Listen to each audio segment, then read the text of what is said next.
Hello everyone, welcome to Foreign Farming in the Philippines. I wanted to show you, we've been harvesting corn the last couple of days, and I wanted to show, not all the corn that we get is premium.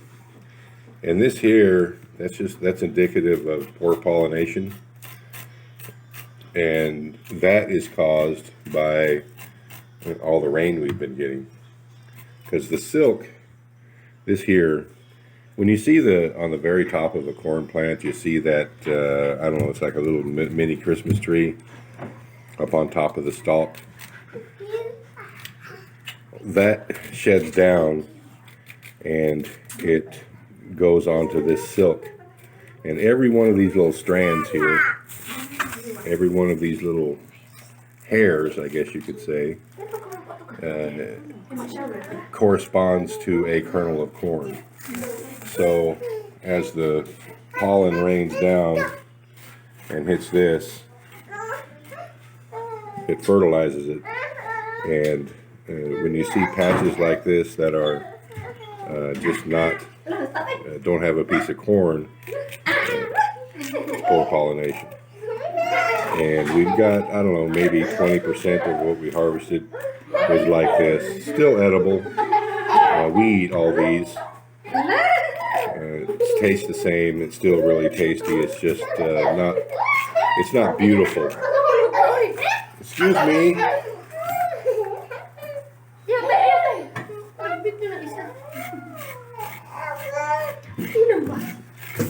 It's just not conducive to nice, beautiful corn per se. Uh-oh. Consing's back with the money. Well, I like this part.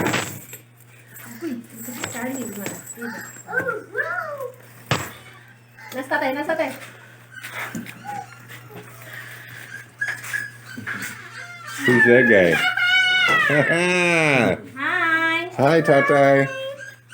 Hi, Lula. Hello. Hi, Lula. Ay, All right, money man.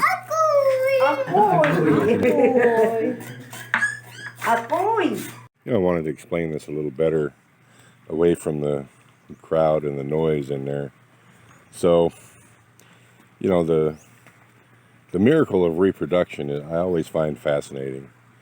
Corn is I can't remember the technical term. It's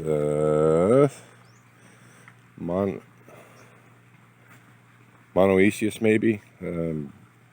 One means everything that goes on a corn plant, there's both male and female on the same stalk. And so this tassel here, this is the male part of a corn plant. And each one of these, they look like maybe like seeds, but they're not. These open up. I don't know if you can see that. These split and open up, and thousands of pieces, I don't know how, thousands of grains of pollen come out of each one of these, and there's hundreds of these on each tassel. And that flows around in the air. The interesting thing about corn is that very little, it's almost all cross-pollinated.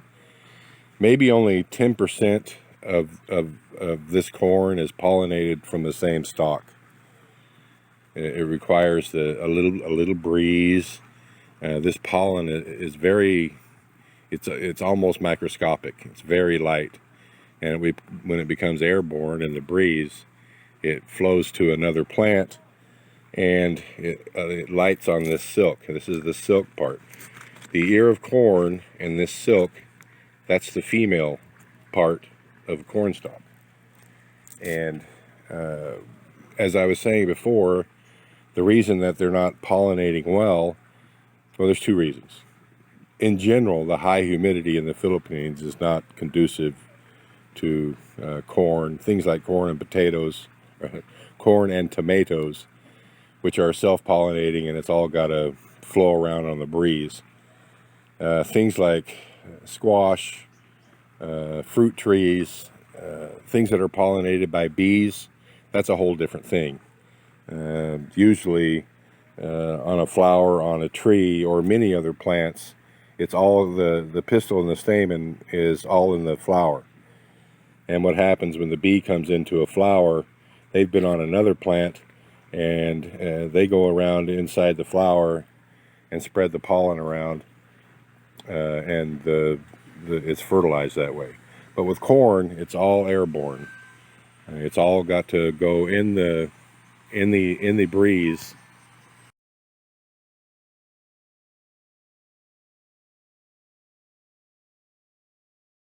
From one plant to another. Like I say, only about 10% of the corn on any given plant is fertilized from the plant itself, the male and female parts of this plant.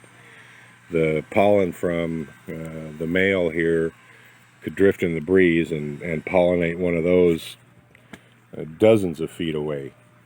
That's why it's kind of important to plant corn in blocks rather than long rows, because when you plant them in blocks, as we have planted here, it's much more, there's much more chance of a wafting breeze pollinating another stalk of corn. So I just wanted to be a little bit more clear. I think it was a little chaotic in there. Marcel was playing with Charlie. So I just wanted to explain it fully. This corn came out okay. We've had better crops. We've had better stalks, better plants. But considering all the rain we've had, I think we did fairly well. This corn itself was blown down, a lot of it. When we fertilized it, of course, it rained either that day or the next day, and a lot of the fertilizer was just washed away. And corn has to be fertilized at least heavily with nitrogen. Everything, but very heavily with nitrogen. And we had a hard time getting there from here in the last several months when this corn was coming on. But we'll probably end up getting something like 30 kilos of corn, 25 kilos of corn out of this one little patch here, 25 to 30. And at 90 pesos a kilo, it's, it's worth messing with. And again, even at 90 pesos per kilo, we're selling pretty cheap.